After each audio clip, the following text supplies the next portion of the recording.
السلام علیکم۔ آئیے دوستو، آج ہم اردو کے الفاظ معنی سیکھتے ہیں۔ چلو شروع کرتے ہیں۔ الفاظ معنی: تراوش، ٹپکنا، ظاہر ہونا۔ تراوش کا معنی ہوا ٹپکنا، ظاہر ہونا، گویا، جیسے، شاید۔ ظلمت، اندھیرا، ظلمت، اندھیرا۔ احسان مند، احسان مند، احسان ماننے والا۔ انتقام، بدلہ، انتقام، بدلہ۔ کارآمد، کام آنے والا، مفید۔ ترکیب، طریقہ۔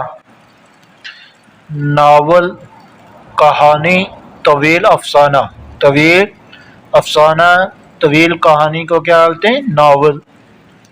پٹاری، میوہ رکھنے کی ٹوکری۔ ڈیل ڈول، قد و قامت، جسامت۔ شعبہ، شک۔ تعارف، پہلی بار جان پہچان ہونا۔ شور و گل، بہت شور۔